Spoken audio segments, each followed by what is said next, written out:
founder of Gender Fair. Tiffany Pham, founder and CEO of Mogul.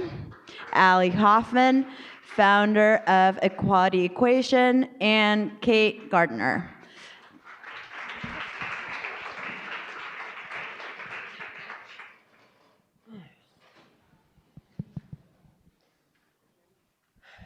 Hi, ladies. We're going to talk today a little bit about media and how information matters. And I know all of these ladies run different enterprises that reach out to all sorts of different communities.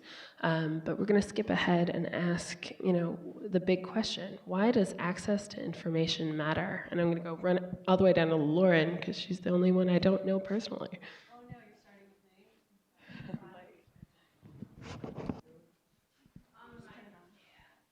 Oh, okay, that was my first test. Can you turn on the mic? That was some information that mattered, actually. So why does information matter? I mean, well, where to begin? Look, I think, so I spend my time, I do a lot of things. I work on diversity, but I also run a nonpartisan women's political organization. And part of why called All In Together, which I founded because when it came to information about how our government works, how our democracy works, it turns out that all Americans have a generally poor understanding of our government and of our democracy and of the tools of power, but women, it turns out, exponentially so. And women are much more likely to feel that they need more information. They actually want to be informed before taking action on things and want to feel that they know what they're talking about. And it has actually been a huge barrier for women's political participation. So while we know that obviously in terms of representative government, we have very poor representation of women. We are 103rd in the world for the representation of women in our democracy, but we're also 74th in the world for the political participation of women. And we really, when we looked at the data, found that a lot of that was because women felt they didn't have the information they needed in order to be engaged and participatory citizens. And so for us, part of what we're trying to do is to make government transparent, to make the political process easy to understand, to use information as a tool for power, to encourage and inspire women to use that, to then step forward and take action and make a difference in the country. Allie, a lot of your work has come from that as well. Can you talk a little bit about what you're using the media to do? Yeah, sure. So I run a digital media lab here in New York, and all the work focuses on intersecting art, activism, and media to create seismic social change. So I think it's easy to grow cynical and think, well, how does media really create lasting change? And obviously I'm an evangelist and my work is premised on the idea that it can and the faith that it does. But, I've got 4 examples of times that it has created lasting change. One is the film The Cove. It was about dolphin slaughter in Japan.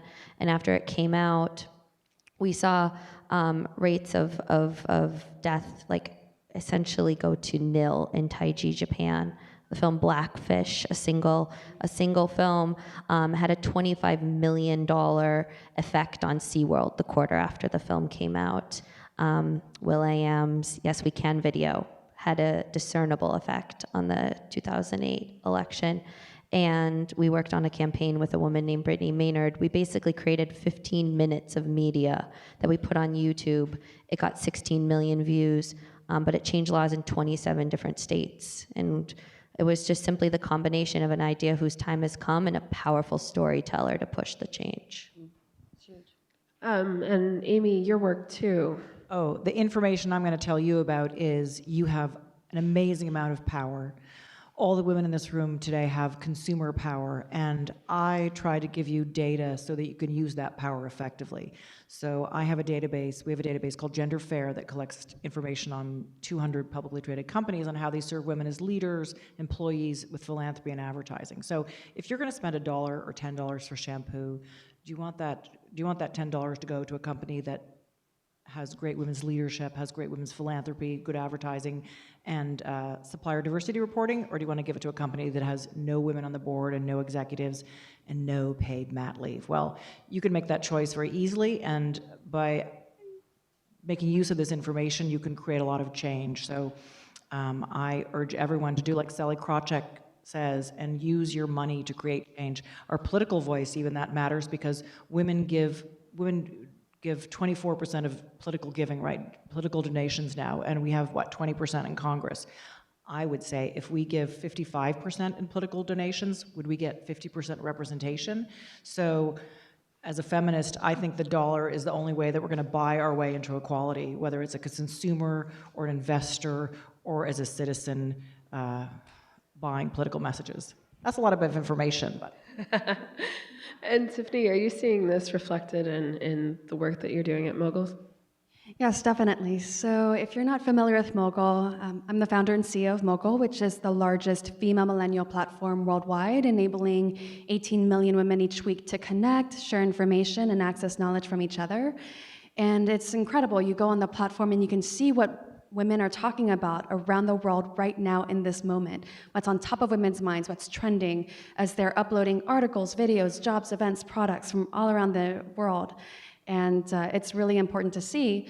Why? Because ultimately, there are three aspects of why this is important. First, women's share of voice represents just 15% of share of voice globally. So when you're looking at op-eds, boards, it's largely men's perspectives that you're reading, their insights. For example, you go on Wikipedia, and at least as of a couple years ago, it was 91% male perspectives and ideas that you were reading on Wikipedia.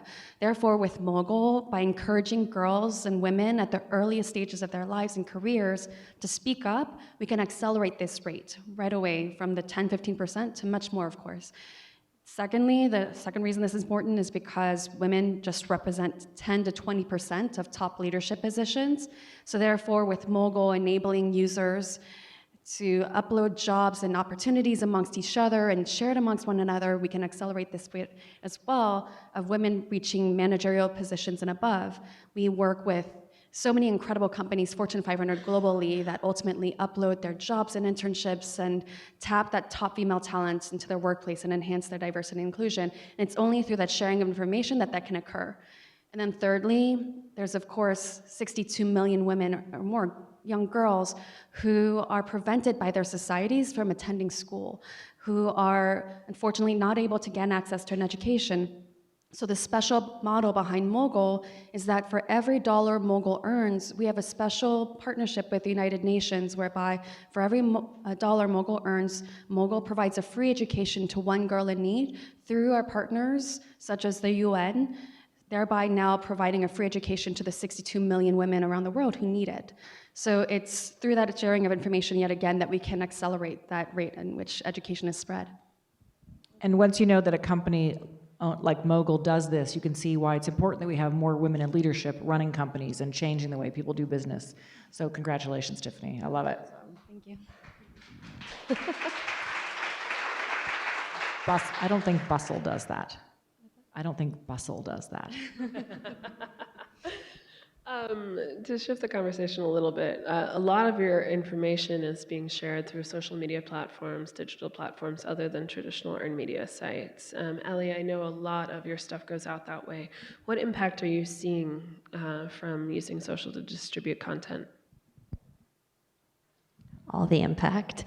I mean, it's a ubiquitous presence in our lives now for the vast majority, and there's something infinitely powerful about you having a thought or an opinion and being able to go and meet millions of people instantly and immediately on a platform like Facebook or Twitter or LinkedIn or Medium. So I think for those of us that are makers, and we are, working really hard to put out the most thoughtful, dynamic content we possibly can, we're in a space where we can see real results and real impact. I think, the uglier side of what we're seeing is that, we've watched groups like 4chan and 8chan and Discord, or groups that live inside these platforms, have, a frightening effect. One need only look at Pizzagate or the rise of something like InfoWars to see that there's fringe groups that want to, use these platforms to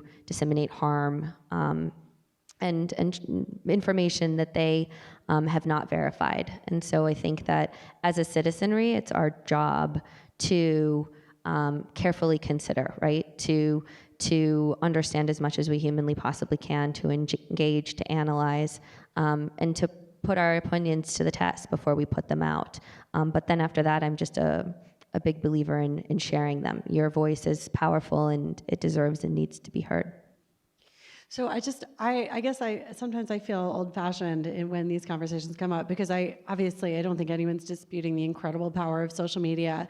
And I do think that the ongoing fake news issue is, unimaginably complex. You mentioned Pizzagate. The owner, if you don't know what that is, essentially it was a pizza parlor that happens to be owned by one of my childhood friends in upper Northwest Washington, D.C., which is this neighborhood family place that has ping pong in the back and pizza in the front, and everyone I know's children go there, and it's great. And there was this crazy story that went out in the conspiracy world that my friend Jim was actually running a child pornography ring out of the back of the pizza parlor. And this went viral, and a crazy person came from North Carolina with a gun and walked into Comet Pizza and started shooting not long ago. This is the kind of stuff that, unquestionably is extremely, is the downside of social media. And I think one of the things we're seeing in the political space is that, women were already uncomfortable with the kind of scrutiny that they were getting in traditional media, right? Like the attack ads and the fact that you're out there and that, everything about your family gets exposed. And it's for years been a reason why women, stayed away from anything political. That's gotten worse, unfortunately, with the advent of social media. I happen to believe that the social media companies have, and I'm running a tech forum tomorrow with all of them, so I'm not saying anything that I wouldn't say to them. I believe the tech companies have largely abdicated responsibility on this, and we need more. This is one of those great examples where women in business have the potential to really start taking on some of these big problems, right? That as we become senior in those organizations and we have the ability to vote with our wallet and use our roles to try to solve some of these big problems, we have to. And I think that is why all of you come to things like this, is to think about how to do that. But I do think there is a piece of this which is, the willingness to ask ourselves, and I ask myself this question every day, the sort of why not me? Like, why couldn't I be the person to solve this problem? Why couldn't I be the woman who's going to be unafraid to confront, BS that gets written about me? Why can't I mobilize 20 of my friends to go to the State House and advocate on a policy issue that matters to me? And I think increasingly, like for every extraordinary innovation and opportunity to change the world that comes with these amazing platforms, there also is, very complex sets of responsibilities that I think, we have to be constantly vigilant around. Tiffany, how are you dealing with that on your platform? Are you finding that people are coming in with fake news or threats, or is it more civil? Well, definitely because of our mission, we already have such an incredible warm base of users that come generally to the platform, coming 6 times a day just to see what women all around the world are conversing about. But we actually do install technology to ensure that continued warmth and conversation. So, for example, there's 3 layers of protections across our social media platform. So first, on top, there's a technology layer. That's the algorithm that ultimately, across each piece of content posted by a user, calculates in real time how many of the associated posts, upvotes, comments, shares, and all these other metrics associated that then ultimately lifts up the high quality content to the very top of the algorithm. That's number 1. Number 2 layer is that we did actually build proprietary AI and other types of software that actually could do further quality control, looking for spam, looking for fake-oriented news. Bots. Yeah. So that ultimately that actually would be prevented from even being posted. So that was actually really key, that second layer. And then third, we have a global content community team that moderates 24/7. So obviously that filters out anything that may have been missed. But there's a difference here. We're talking about a female space and a Totally. both gendered space, and they're very different. And I think this is the big issue, because we have to think about those public spaces, even social media spaces, as the agora. Imagine them in ancient Greek times. Like if it's agora, remember how in many of the Hillary Clinton groups, everyone had to be private.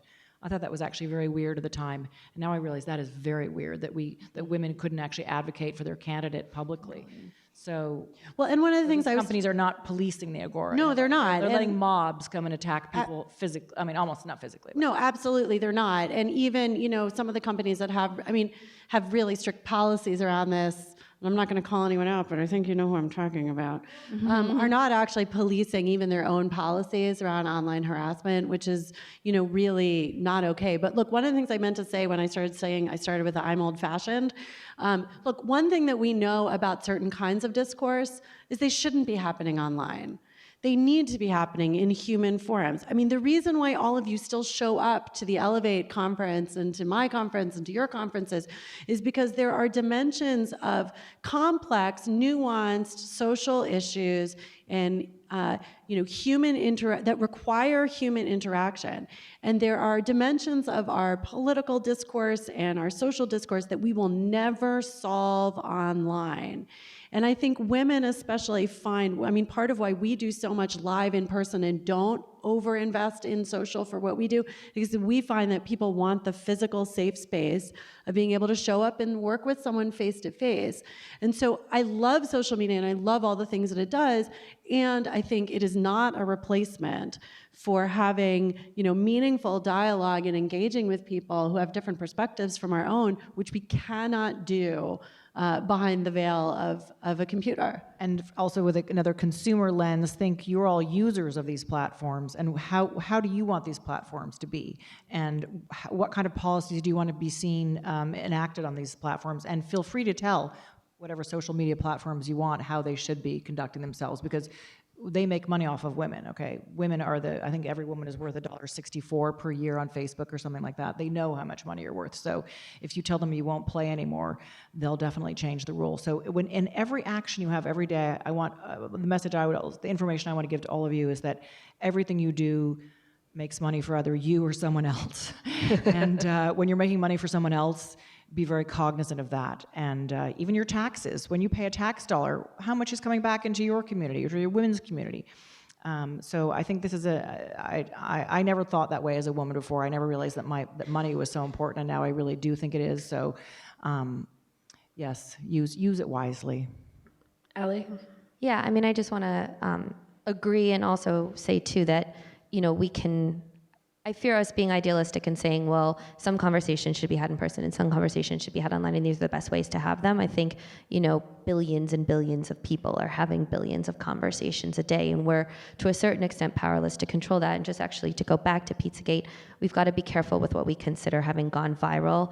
Pizzagate was really an instance where a deep chat group, a chat group that was comprised primarily of neo-Nazi, alt-right men, went through the Podesta emails and were basically able to thread together very, very, very loose pieces of information that formed a conclusion that when it went out to a larger Twitter audience was twisted and twisted and twisted and twisted until you had a lone gunman arrive at a location. So we owe it to ourselves and to the process and to each other to understand how they do, why they do, the ways that they do. There was actually a great BuzzFeed piece. If you Google BuzzFeed and Discord, you'll pull up a great kind of step-by-step for how they did, and then how they had an effect on our election, and then how they're aimed for France immediately after, and they're going to go to Australia, and they're going to keep moving because they're global in nature. And I guess my message is very simply: inform yourselves, understand, be aware, think.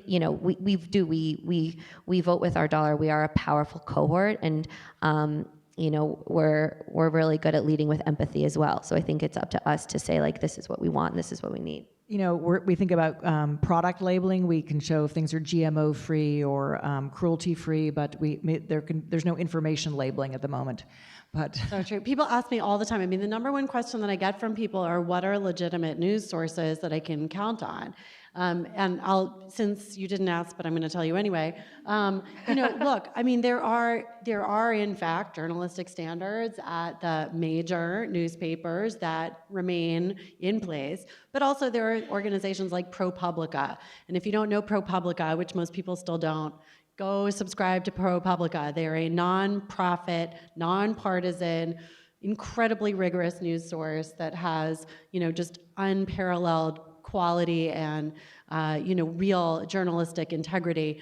A very reliable source. But listen, liberals and conservatives are guilty of this. Every day I get these sort of nutty conspiracy theory posts from USA Post and Liberal America, and there's just as many, he without, she without sin cast the first stone. Let me tell you, this is proliferating on both sides of the aisle. It is particularly nasty and terrifying when it comes from the alt-right and from neo-Nazis, etc. But it's no less damaging to our national consciousness. I mean, an untruth is an untruth, whoever it comes from. And those untruths have consequences. But people ask this a lot, and it is one of those things that I think, we all have to take some responsibility for. We all have been guilty of retweeting and re-forwarding sort of red meat stuff that appeal to our own biases.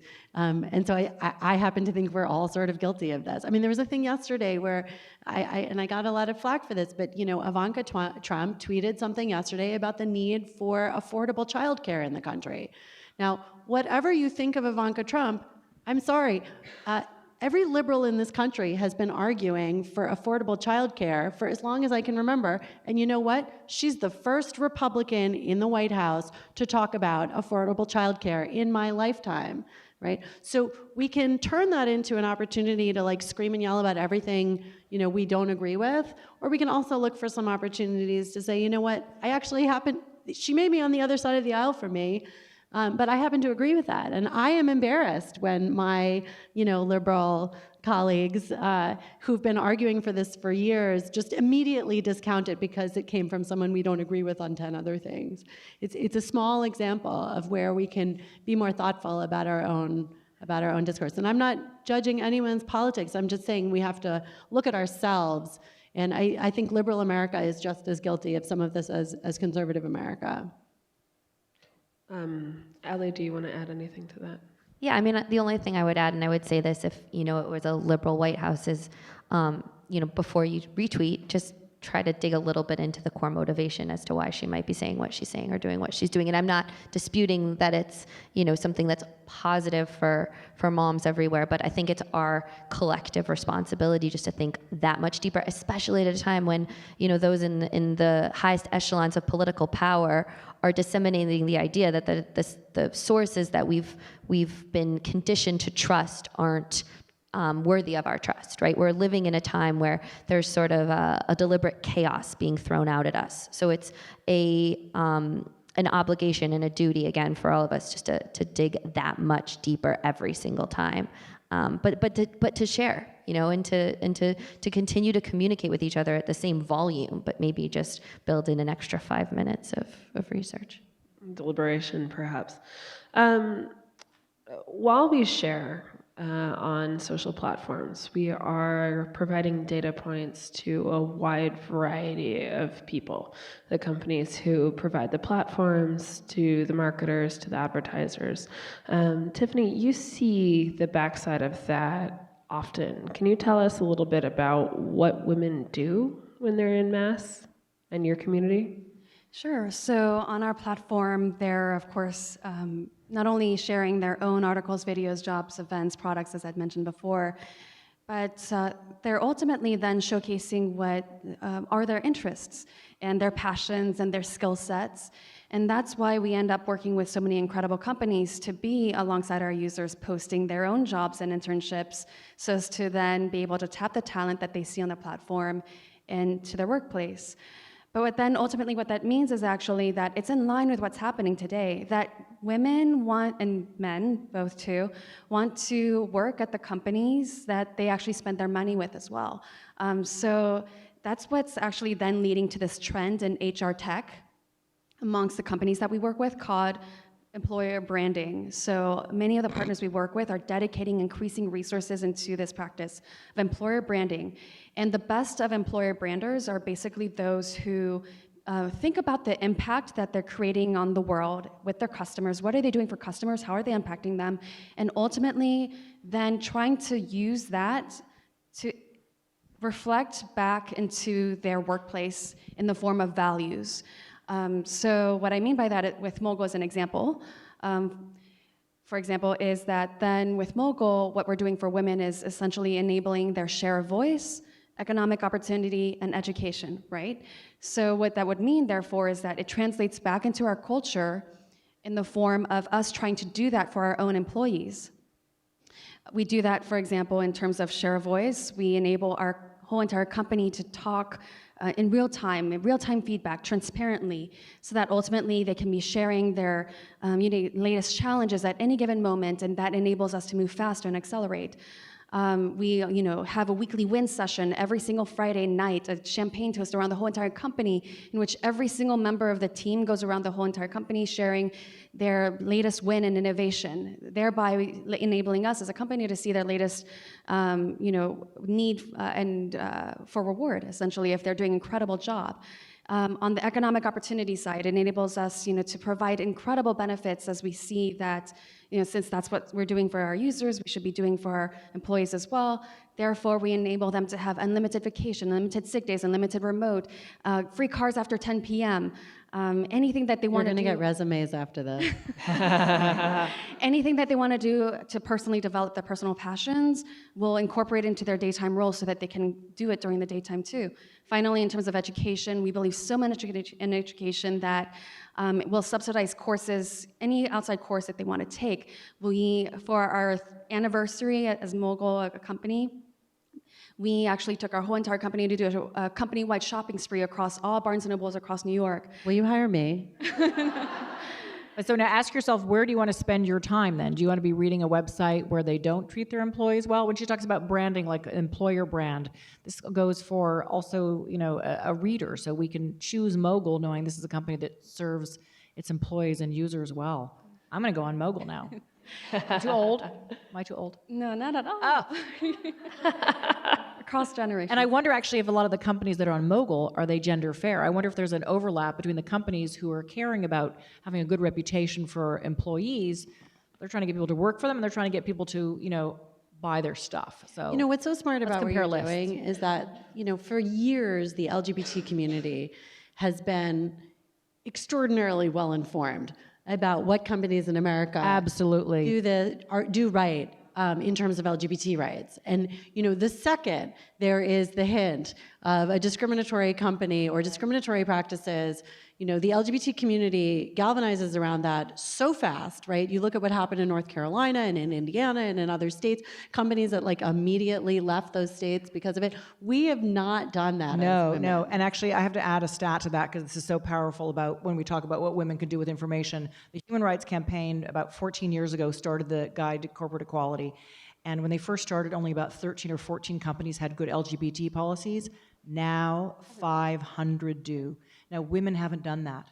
We haven't done that. Why can't we do that? We can easily do that. We can create fabulous policies if we shop gender fair and keep our dollars with great companies and organizations that serve women. So let's be like the Human Rights Campaign, Women's Rights Campaign, all of us. Let's start a consumer revolution.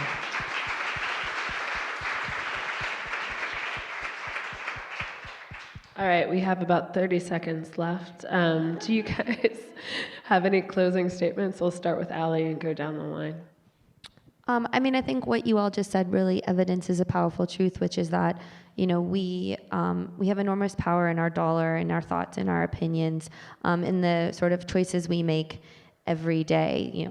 We talk about the intersection of advertising and media. After the election, Havas, the ad agency, made a big play, and they pulled their brand ads off of Google until Google could, believe it was Google, could ensure that there was going to be no placement of their brand ads against hate speech, right? So we see this all the time, this sort of seismic change that we're capable of creating. So I would leave you with a call to action to learn more, to be part of it, to figure out what you're good at, what you care about, dive in and go do that. I absolutely believe in putting your dollar where your mouth is, and I'm so excited that everyone in this room believes that too. And definitely together we can make that change. Yes, so invest to support women, shop to support women, read to support women, and juntos si puede. If not me, who? If not now, when? It's true. All right, thank you, ladies.